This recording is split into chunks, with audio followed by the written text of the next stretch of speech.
आज के इस वीडियो में हम बहुपद ज्ञात करेंगे जिसके शून्यकों का योग 1/4 दिया है और गुणा -1 दिया है। अब आपको मालूम है कि बहुपद क्या होता है। दो घात का बहुपद ax वर्ग प्लस bx प्लस c ये होता है। और इसके शून्य यदि इसके दो शून्यक होते हैं, एक शून्यक अल्फा मान लिया और दूसरा शून्यक हमने बीटा मान लिया, तो हमें मालूम है शून्यकों का योग हम ऐसे लिखते हैं, शून्यकों का योग बराबर -b/a। इसके स्थान पे हम अल्फ़ा प्लस बीटा भी लिख देते हैं और -b/a। इसी प्रकार शून्यकों का गुणा बराबर c/a और इसके स्थान पर हम अल्फ़ा गुणा बीटा बराबर c/a भी अपन लिख देते हैं। अब हमको क्या दिया, हमको शून्यकों का योग दिया मतलब अल्फ़ा प्लस बीटा दिया है और शून्य का गुणा मतलब अल्फ़ा गुणा बीटा दिया है। तो हमें क्या करना है, हमें एक बहुपद किस तरह से हमको ज्ञात करना है। तो देखो अब मैं हल कर रहा हूँ इसको, तो हमको क्या दिया, हमको अल्फ़ा प्लस बीटा बराबर 1/4 दिया है और गुणा दिया है अल्फ़ा गुणा बीटा बराबर -1। अल्फ़ा गुणा बीटा बराबर -1। तो हम क्या करेंगे, हम लिखेंगे माना बहुपद b घात का बहुपद क्या है, ax वर्ग प्लस bx प्लस c। अगर हमको किसी प्रकार a b c के मान मालूम पड़ जाए तो हमको बहुपद मालूम पड़ जाएगा। तो अब ये अल्फ़ा बीटा और a b c में क्या संबंध होता है, तो अभी मैंने बताया ये संबंध होता है। तो हम इसको लिख दें यहाँ पे, अल्फ़ा प्लस बीटा बराबर -b/a और अल्फ़ा गुणा बीटा बराबर c/a। तो अल्फ़ा प्लस बीटा का मान कितना है, देखो ये दिया हमको, अल्फ़ा प्लस बीटा का मान 1/4 दिया है और अल्फ़ा गुणा बीटा का मान 1 दिया है।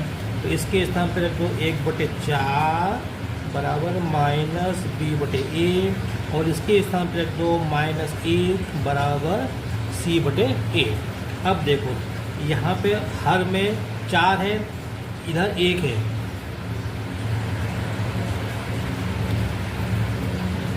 तो यहाँ से a का मान 4 मिल रहा है, यहाँ से a का मान 1 मिल रहा है बटे में। तो हमको क्या करना पड़ेगा कि हमको ये हर जो है समान करना पड़ेगा। अगर यहाँ 4 तो यहाँ भी 4 आना चाहिए। तो हम क्या करेंगे, ये जो भिन्न है इसमें हम ऊपर नीचे 4 का गुणा कर देंगे। तो अभी क्या हो गया, 4 एकम 4, 4 एकम 4, ये आएगा -4, ये आ गया 4 बराबर c/a। अब आप जैसे इसको मिलान करो, यहाँ a का मान 4 दिख रहा है, यहाँ भी a का मान 4 दिख रहा है, तो हमको यहाँ से a का मान 4 मिल गया और ये -b बराबर 1 हो गया, यहाँ से मिला -b बराबर 1 हो गया, तो b बराबर -1 हो गया और यहाँ से ये c बराबर -4 हो गया। यहाँ से c का मान -1 मिल रहा था, यहाँ से c का मान क्या हो गया, -4, तो c बराबर -4। अब हमारा बहुपद क्या था, a b c था, तो ये a b c के मान यहाँ पे इसके स्थान पर उठा के रख दो।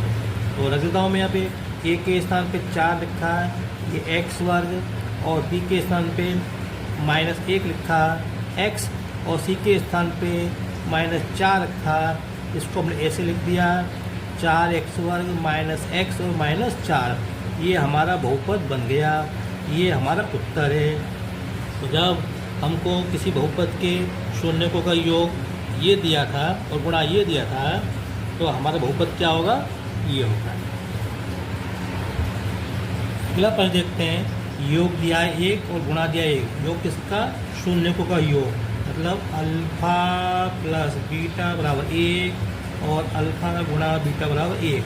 तो हमको बहुपद निकालना है, तो माना बहुपद क्या है, ax वर्ग प्लस bx प्लस c। तो अगर हमको a b c के मान मिल जाए तो बात बन जाए। तो अब a b c और अल्फ़ा बीटा में क्या संबंध होता है, तो अल्फ़ा प्लस बीटा बराबर -b/a और अल्फ़ा गुणा बीटा बराबर c/a। तो अल्फ़ा प्लस बीटा का मान 1 है। देखो ये ना इसके स्थान पे ये 1 लिखा है, बराबर माइनस बी बटे ए, और अल्फ़ा गुणा बीटा का मान 1 रख दिया, बराबर सी बटे ए। अब देखो इसको अपन 1 बटा ए का अपन लिख सकते हैं, इसको भी 1 बटा ए का अपन लिख सकते हैं। तो यहाँ पे ये हर समान देखो, तो ए का मान हमको 1 मिल गया, यहाँ भी ए का मान 1 आएगा, यहाँ भी ए का मान ए बराबर 1 आ गया, और माइनस बी बराबर 1, माइनस बी बराबर 1। हमको तो बी का मान चाहिए, तो यहाँ से माइनस हटाओ तो माइनस उधर पहुँच जाएगा, माइनस 1, और सी का मान क्या हो गया 1। तो अब हमको ए बी सी के मान मिल गए हैं, ये ए बी सी के मान यहाँ पे रख दो, तो ये हो जाएगा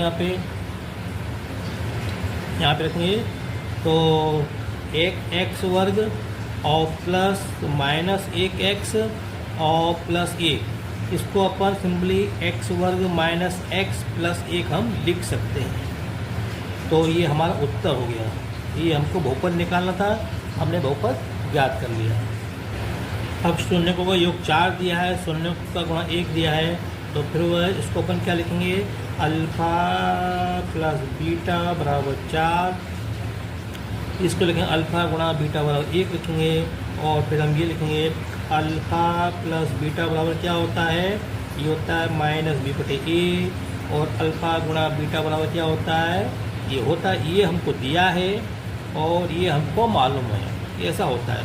तो इसके स्थान पे हम क्या रखेंगे 4, 4 कहाँ से आया, ये रहा, इसके स्थान पे क्या रखेंगे 1, तो 4 बराबर माइनस बी बटे ए, और यहाँ पे 1 बराबर सी बटे ए, तो ये जाएगा 4 बटे 1, ये हो जाएगा 1 बटे 1। इसका मतलब ये है कि ए बराबर 1 और ए बराबर 1, ए बराबर 1, और यहाँ से मिलेगा माइनस बी बराबर 4, तो बी बराबर माइनस 4 और सी बराबर 1 मिल गया। तो अब हमको ए का मान 1 मिल गया, बी का मान माइनस 4 मिल गया, सी का मान 1 मिल गया। तो हमारा बहुपद क्या हो जाएगा, बहुपद जो ए एक्स वर्ग प्लस बी एक्स प्लस सी होता है, तो उसका मान रख दो, तो जाएगा एक्स वर्ग और माइनस 4x प्लस 1, ये हमारा उत्तर हो। अगला प्रश्न देखो दिया, शून्य को योग माइनस 1/4 और गुणा दिया हमको ये 1/4, तो क्या निकालना है, बहुपद ज्ञात करना है। तो फिर वही बात, अल्फ़ा प्लस बीटा बराबर माइनस 1/4 और अल्फ़ा गुणा बीटा बराबर 1/4। तो यहाँ से तो हमको मालूम है अल्फ़ा प्लस बीटा बराबर क्या होता है, माइनस बी बटे ए होता है, और अल्फ़ा गुणा बीटा बराबर क्या होता है, सी बटे ए होता है।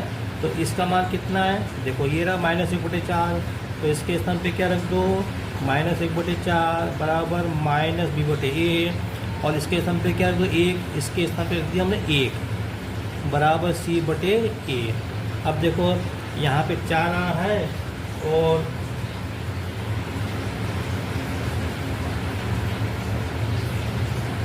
यहाँ बटे में 4 है, यहाँ पे बटे में 1 है। तो मैंने आपको बताया था यहाँ से ए का मान 4 मिल रहा है, ए का मान 1 मिल रहा है, ये मान एक जैसे मिलने चाहिए। तो हम क्या करेंगे, यहाँ 4 तो यहाँ भी हम 4 लाने का प्रयास करेंगे नीचे, तो इसके लिए हम क्या करेंगे, ऊपर नीचे 4 का गुणा कर देंगे। तो अब ये हो गया, यहाँ से ये तो हो गया माइनस 1/4 बराबर माइनस बी बटे ए, ये 4 एकम 4 बटे 4 एकम 4 बराबर सी बटे ए। तो यहाँ पे ए का मान 4 मिल रहा है, इधर भी ए का मान 4 मिल रहा है, तो ए का मान 4, और माइनस ऊपर लगाइए, ये माइनस ऊपर लगा दो, ये ऊपर है, तो माइनस बी बराबर माइनस 1, माइनस बी बराबर माइनस 1, इसका मतलब ये हुआ बी बराबर 1 हो गया, और सी बराबर 4। तो अब हमारा बहुपद क्या हो जाएगा, बहुपद ए एक्स वर्ग प्लस बी एक्स प्लस सी मानते हैं, तो मान रख दो, ए का मान 4x वर्ग, बी का मान 1x प्लस सी का मान 4, तो बस ये हमारा उत्तर हो गया फाइनल। 4x वर्ग 1 का गुणा x में करेंगे तो x आएगा प्लस 4, ये हमारा उत्तर हो गया। अगला प्रश्न है, शून्य को योग दिया 0 और गुणा दिया वर्गमूल 5, तो हमको बहुपद निकालना है। तो फिर वही वाली बात, अल्फ़ा प्लस बीटा कितना दिया, 0 दिया है, और अल्फ़ा गुणा बीटा बराबर कितना दिया, वर्गमूल 5। अब हमको एक बात मालूम है, अल्फ़ा प्लस बीटा का मान माइनस बी बटे ए होता है ना, होता है। तो लिख दिया मैंने, ये ऐसे कैसे लिख दिया, अल्फ़ा गुणा बीटा का मान सी बटे ए होता है, हाँ होता है, तो लिख दिया मैंने, ठीक है। अब उसके बाद देखो, 0 को लिखा मैंने 0 बटे 1 और वर्गमूल 5 को लिखा वर्गमूल 5 बटे 1। तो यहाँ से ए का मान 1 मिल रहा है कि नहीं मिल रहा, तो बस ए का मान 1 मिल गया क्योंकि हर समान है। और यहाँ से माइनस बी बराबर 0 मिलेगा, तो बी बराबर हो गया 0। यहाँ से सी बराबर वर्गमूल 5 मिलेगा, तो हमारा बहुपद क्या हो जाएगा, ए एक्स वर्ग प्लस बी एक्स प्लस सी। ए का मान 1, बी का मान 0, तो 1 एक्स वर्ग प्लस 0 गुणा एक्स होता है ना, और सी का मान वर्गमूल 5। तो इसको अपन लिख सकते हैं, ये तो हो जाएगा, ये तो 0 हो जाएगा, ये तो 0 हो जाएगा, तो केवल ये और ये टर्म बचेगी। तो ये जाएगा एक्स वर्ग प्लस वर्गमूल 5। ये हमारा उत्तर हो गया। बस दोस्तों, अगर आपको मेरा वीडियो पसंद आया हो तो इसे लाइक करें, शेयर करें, सब्सक्राइब करें। कुछ मैं आपको प्रश्न दे रहा हूँ, आप उनको हल करने का प्रयास करें अपने स्तर से। ये आपको शून्यकों का योग दिया हुआ है, ये गुणा दे, एक बहुपद ऐसे बनाना है, दूसरा ऐसे बनाना है, तीसरा ऐसे, चौथा ऐसे, पांचवा ऐसे। इस प्रकार आप स्वयं करने का प्रयास करें। देखो, अगर आप अभ्यास करोगे तो उतना ही आपको कोई भी टॉपिक होगा अधिक क्लियर होगा। Practice max man perfect.